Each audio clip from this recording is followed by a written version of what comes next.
Bismillahirrahmanirrahim. Assalamualaikum warahmatullahi wabarakatuh. Hari ini kita akan membahas soal tentang gerak lurus berubah peraturan materi fisika 1 ya. Soal nomor 1 diberikan grafik hubungan antara V dengan T. Lihat di sini ada grafik perubahan dari kecepatan 4 hingga 12 dalam waktu 0 hingga 5 detik. Pertanyaannya, berdasarkan grafik, jarak yang ditempuh benda setelah 8 sekon adalah berapa? Oke, ya kita kerjakan soal ini. Bahwa pada GLBB kita tahu jarak yang ditempuh benda bisa kita dapatkan dengan persamaan V0 dikali T ditambah apa? Setengah dikali dengan A dikali dengan T kuadrat.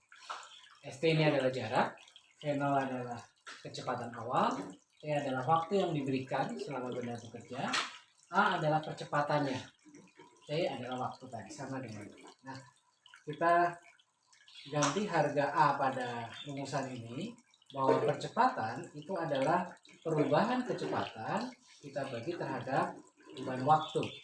Jadi nilai A-nya, kecepatannya kita ganti dengan delta V per delta T. Kita kalikan dengan T kuadrat. Sehingga kalau kita masukkan harga-harganya, kecepatan awal pada grafik berapa? 4. Waktu yang diberikan berapa detik? 8 detik. Ditambah dengan setengah, kita kalikan dengan perubahan kecepatan. Kita lihat grafiknya, pada waktu 5 detik, perubahan selama 5 detik, kecepatannya berubah dari 4 hingga 12. Sehingga delta V-nya adalah 12 minus 4. Rentang waktunya adalah 5 detik. Waktu yang diberikan pada soal ini adalah 5 detik. Perhatikan percepatannya ya, perubahan kecepatan dibagi dengan perubahan waktu. Sehingga hasilnya sama dengan 32 ditambah dengan ini 8 per 5, 2 jadi 4 per 5, kita kalikan dengan 60. Sehingga hasilnya adalah 32 ditambah dengan 51,2. Maka hasilnya adalah 83,2. Inilah jarak yang ditempuh benda setelah bergerak selama 8 detik. Bisa dipahami? Sekarang kita ke nomor 2. Masih diberikan grafik hubungan antara kecepatan dengan waktu. Nah, pada soal ini benda bergerak dengan perubahan kecepatan yang semakin menurun. Kemudian daerah di bawah kurva kita berikan arsiran. Persoalannya begini, jika luas daerah arsiran adalah 20, maka perlambatan benda berapa? Oke.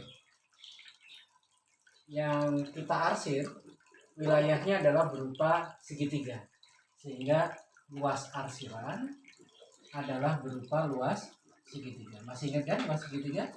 Setengah dikali dengan alas dikali dengan tinggi.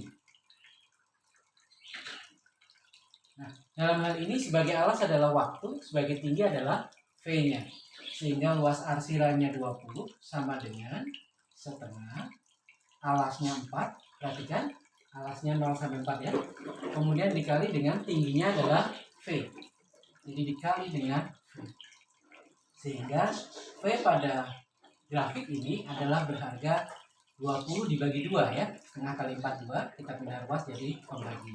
Maka hasilnya V-nya adalah 10 meter per sekon. Sekarang pertanyaannya, berapa perlambatan? Yang namanya perlambatan itu adalah negatif dari percepatan. Jadi perubahan kecepatan dibagi dengan waktu. Perubahan kecepatannya dari 10 menjadi 0. Ya, kita lihat grafiknya, berarti titik terakhir di sini harga kecepatannya 0. Oke, titik awalnya adalah 10. Berarti perubahannya dari 10 berubah menjadi 0. Negatif 10. Dibagi waktunya adalah 4. Selang waktunya 4 detik. Sehingga harganya adalah min 2,5 meter per sekon. Karena kata soal dalam perlambatan, tanda min tidak perlu kita tuliskan ya. Jadi perlambatannya kita tidak perlu menuliskan tanda minus. Perlambatannya sebesar 2,5 meter per sekon. Oke. Baik, demikian untuk dua soal pertama pada latihan soal geometri.